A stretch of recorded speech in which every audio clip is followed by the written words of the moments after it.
Assalamualaikum warahmatullahi wabarakatuh. Perkenalkan, saya Muhammad Irfan Hadi, NIM 2017-427, mahasiswa Fakultas Hukum Universitas Muhammadiyah Malang. Pada kesempatan kali ini, saya menempatkan diri saya sebagai seorang arbiter dalam hal pembatalan permohonan putusan nomor 880-ARB-BANI-2016 tertanggal 13 Juni 2017 dalam perkara perdata khusus arbitrase, yakni antara PT Jasa Marga Persero Tbk melawan PT Bangun Cipta Sarana. Pada pokok perkara ini, PT Bangun Cipta Sarana meminta pembayaran dari PT Jasa Marga untuk bagi hasil atas ruas jalan tol Jakarta Cikampek dan ruas jalan tol Cawang Cibitung. Tagihan tersebut muncul setelah tanggal 17 Maret 1993, yakni PT Jasa Marga dan PT Bangun Cipta Sarana membuat perjanjian kerjasama pelebaran ruas jalan tol Jakarta Cikampek dan ruas jalan tol Cawang Cibitung. Namun bagi hasil itu diperjanjikan untuk masa waktu 22 tahun dan berakhir pada 15 September 2016. Dalam gugatan BANI, PT Bangun Cipta Sarana meminta bagi hasil atas perjanjian pelebaran ruas jalan tol Cawang Cibitung sebesar 211,96 miliar. Selain itu, pihak dari PT Bangun Cipta Sarana juga meminta bunga atas tidak dibaginya porsi bagi hasil pendapatan tol ruas Cawang dan Cibitung sebesar 11% per tahun. Dalam hal ini, BANI pun akhirnya memutuskan PT Jasa Marga harus membayar sebesar 113,16 miliar kepada PT Bangun Cipta Sarana. Atas putusan BANI tersebut, PT Jasa Marga Persero Tbk yakni pada tanggal 3 Agustus mengajukan pembatalan putusan ke Pengadilan Negeri Jakarta Timur.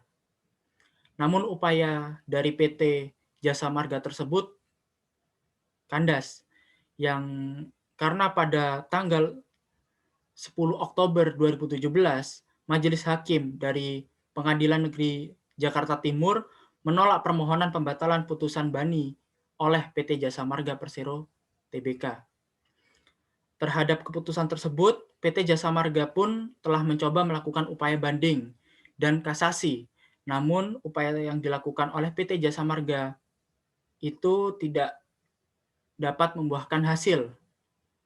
Atas dasar itulah, PT Jasa Marga lalu mengajukan upaya PK peninjauan kembali melalui Pengadilan Negeri Jakarta Timur, yakni tertanggal 3 Desember 2018 sampai 31 Maret 2019.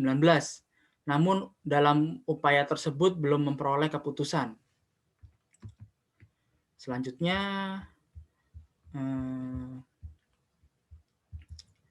argumen saya sebagai seorang arbiter dalam hal permohonan pembatalan putusan arbitrase ini merupakan hal yang umum diajukan oleh para pihak yang kalah dalam perkara arbitrase tersebut.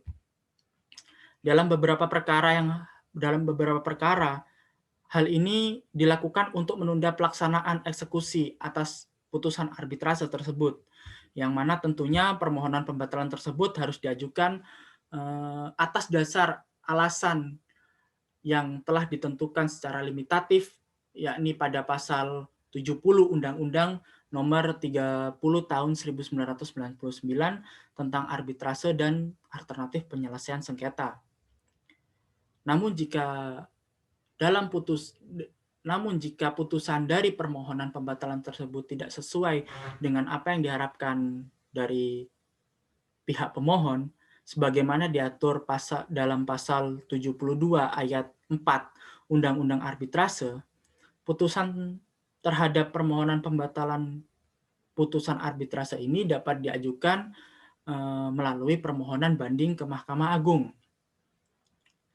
Dengan demikian, menurut Undang-Undang Arbitrase, upaya hukum banding ke Mahkamah Agung ini hanya dapat diajukan dalam hal majelis hakim yang memeriksa permohonan pembatalan putusan arbitrase membatalkan putusan arbitrase tersebut. Namun faktanya, walaupun putusan pada tingkat pertama menolak permohonan pembatalan putusan arbitrase, bagi pihak yang tidak puas atas putusan tersebut, tetap dapat mengajukan banding ke Mahkamah Agung melalui pengadilan negeri yang memeriksa permohonan tersebut pada tahap pertama. Namun hal tersebut tidak sesuai dengan aturan hukum yang ada, sehingga memberikan celah bagi pihak lawan untuk mengajukan atas permohonan banding tersebut. Baik, sekian dari saya. Mohon maaf apabila ada kata yang salah dari saya mohon maaf. Wassalamualaikum warahmatullahi wabarakatuh.